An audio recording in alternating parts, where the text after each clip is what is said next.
So, where were you on Monday night when the worst of Hurricane Sandy hit? I was at my next door neighbor's apartment sipping a glass of Merlot and noshing on crackers and prosciutto and some delicious soft white cheese with a very fancy sounding name that unfortunately I forgot. My neighbor David was playing the piano while his friend Brian, and I were singing songs from musical theater.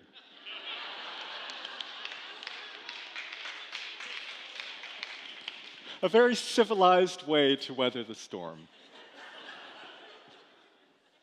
Until the overhead lights started to flicker.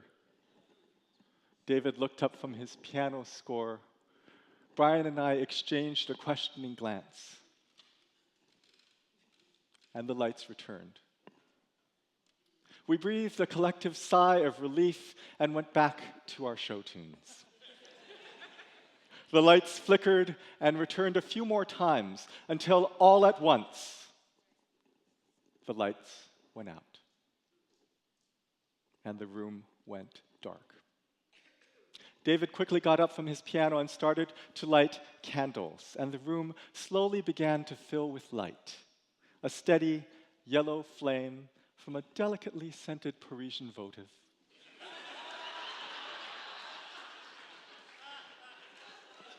Elegant, shimmering glow from tea lights placed into charmingly shaped glassware.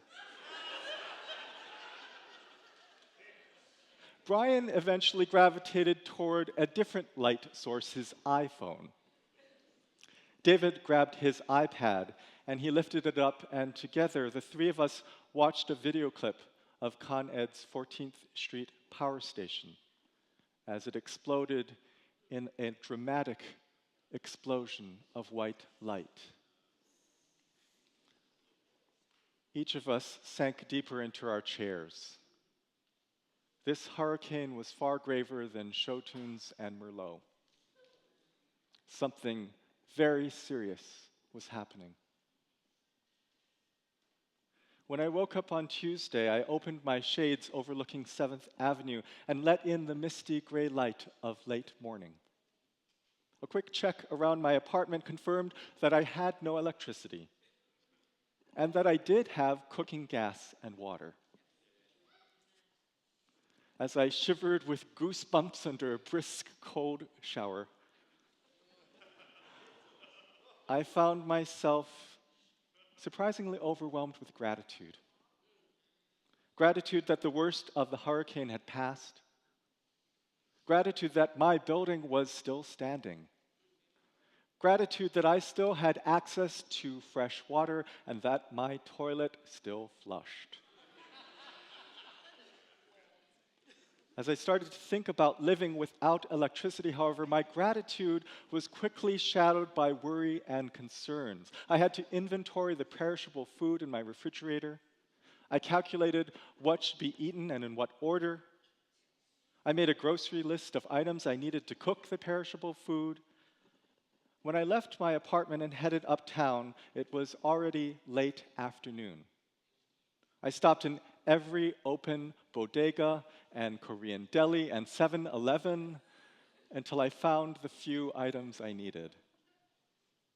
And as I headed back from Midtown, I noticed the sun had already begun its descent in the sky.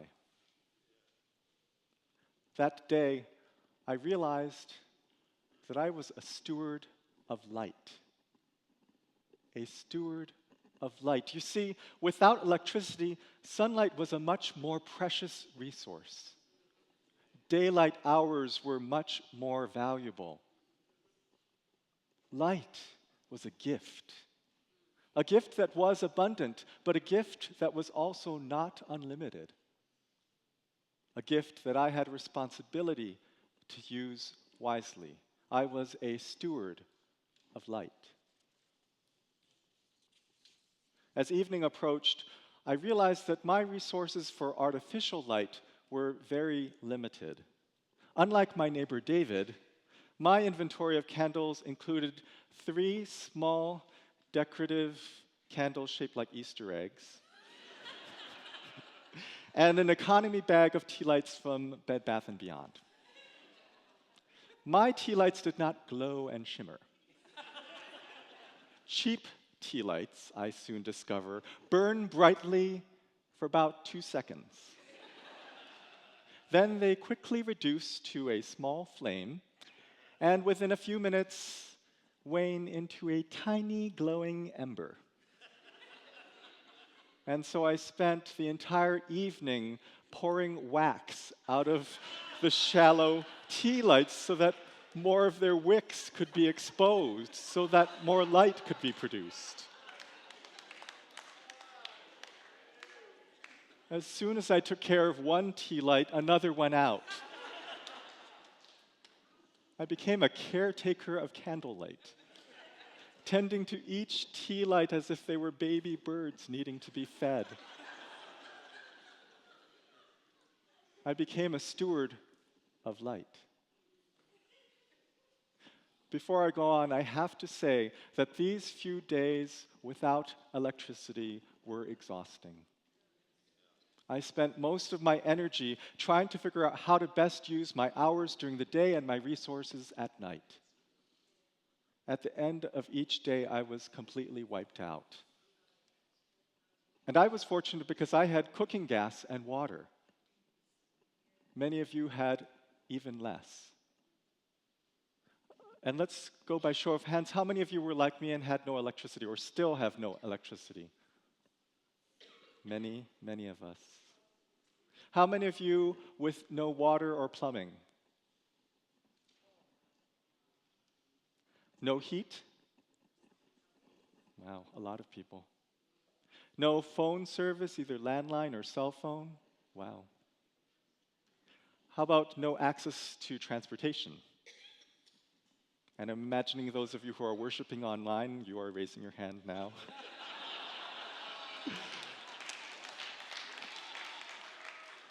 How about no access to needed medical care? I've heard a few stories about people. How many of you ran out of food and water? How many of you had to be evacuated from your building and are still evacuated? Friends, this has been a difficult time. It's been a trying time. It's been a stressful time. And for every one of our stories here, there are many, many other stories out there in the East Village and in other parts of Lower Manhattan, on Long Island, and stories of those affected worst by the hurricane on Staten Island and in New Jersey. This has been a dark time for many of us here along the East Coast. And unfortunately, it will continue to be a dark time in the days, weeks, months, and even years ahead as we rebuild from Hurricane Sandy. And yet, in the midst of this darkness, we have been blessed with the gift of light, yes? So far, I've talked about light as a measure of time, with the limited hours of sunlight during the day. And I've talked about light as a measure of material resources with my limited candles that I had. But light is also a measure of human resources, of people power, of talents. And this week, I've witnessed this kind of light too. On Monday evening, when the electricity went out in my building, before my neighbor David lit any tea lights, before Brian unlocked his iPhone, we heard cries for help coming from down the hall, and the three of us ventured down the dark hallway and discovered that there were people stuck in the elevator, and it had stopped on our floor. Neighbors gathered around the closed elevator doors. Someone called the superintendent, and he went up to one floor above us and started working on the problem from above us. Brian held up the powerful light of his iPhone and illuminated the general area, while someone else had a flashlight and shone it into the elevator shaft so that there would be directed light. David went and got a broom, and someone else took the broom and used the broom handle to release a toggle switch in the elevator shaft. And within only a few minutes, the doors opened, and a young boy and his father safely exited. What happened on our floor was not an isolated occurrence of people helping each other. All around the city, neighbors were helping neighbors. Many of you cooked food and carried water up many flights of stairs, and opened your homes to friends and family and checked in on each other. On Thursday and Friday, 3 young adults from our community gathered food, water, and candles and handed them out to people on Avenue D. Yesterday, members of the gospel choir went out to the Park Armory in Brooklyn and sang for the community there. And today, our sister church, West End Collegiate Church, in their worship, they're going to gather for communion as we are, and right after communion, they are dismissing their people into the streets to buy provisions for us, and they're going to bring those provisions to share with us here at Middle Collegiate Church. Yes.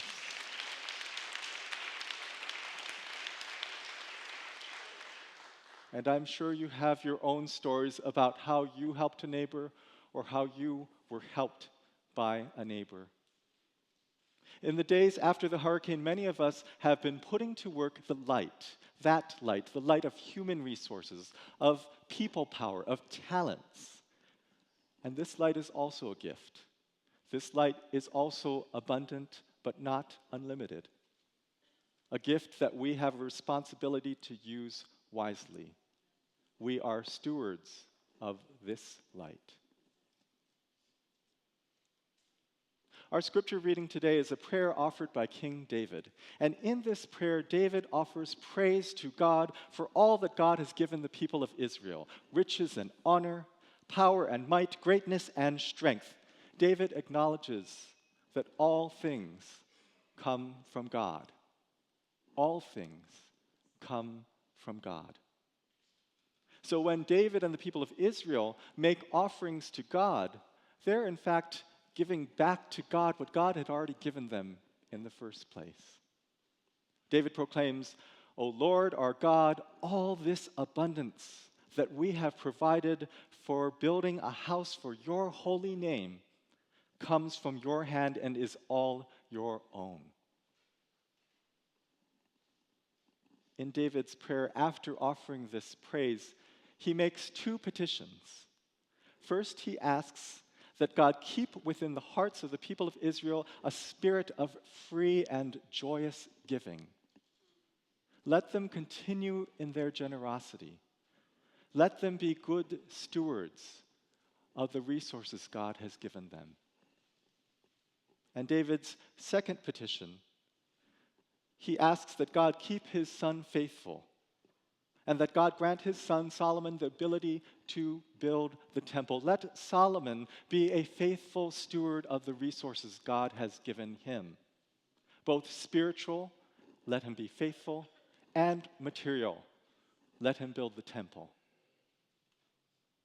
David, who is at the near end of his reign as king, asks God to make his son and his people faithful stewards, so that the legacy of their ancestors can continue to live on.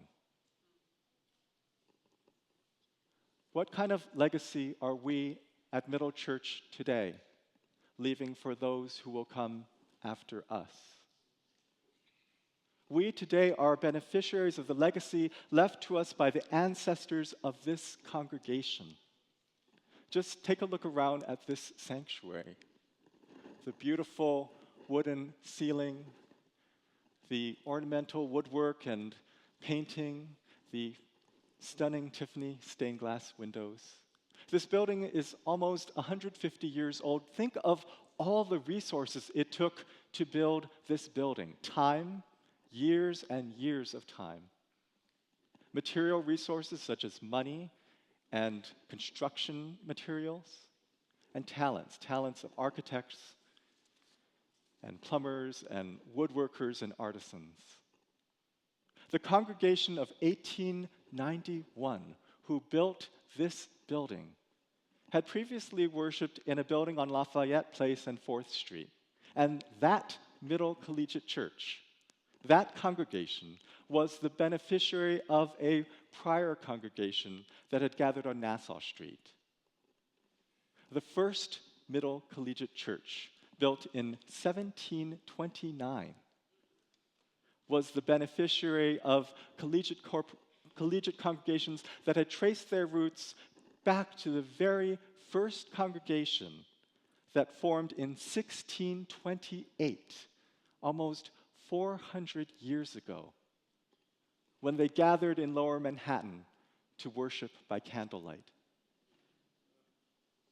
Each congregation along the way freely gave of its time, material resources, and talents, so that we today, you and I, can worship here, so that we can experience the joy and excitement and celebration and the healing and the caring that goes on in this community, so that we can experience the light of Middle Collegiate Church. And we are called to be stewards of this light, so that this light can continue for another 400 years.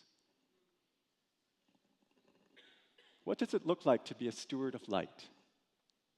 Quite simply, it means acknowledging that God is the source of all we have. And it means freely giving of our time, our material resources or treasures, and of our talents, meaning all three. To offer only one or two out of the three is to not fully recognize that God is the source of all three. To freely give of our time, treasures, and talents is not easy. It requires discipline. It requires an openness of heart. It requires courage to try something new. It requires faith. In the aftermath of Hurricane Sandy, there are many ways you can be a steward of light here in this community. This morning, our butterfly volunteers packed brown bag lunches. This morning, we are also collecting provisions such as water, non-perishable food, cleaning supplies, batteries, diapers, coats and sweaters, and blankets. And then this afternoon, we will distribute the brown bags, lunches, and the provisions at 3 locations here in the East Village. We are also setting up a relief fund. The Middle Church It Takes a Village Feeding Fund. Out of this fund, we will give to those in need of food and provisions gift certificates from our ministry partner, Met Food, across the way, so they can get the food and supplies that they need. To contribute to this fund, simply write on your check in the memo field or on your offering envelope, Sandy Relief. And if you're worshiping with us online, you can click on the donate button, and in the memo field, I think it's called notes, you can type in Sandy Relief. Join us, Middle Collegiate Church, as we share our light with the world. There is a light within this community, and we are stewards of this light. Let's keep this light alive.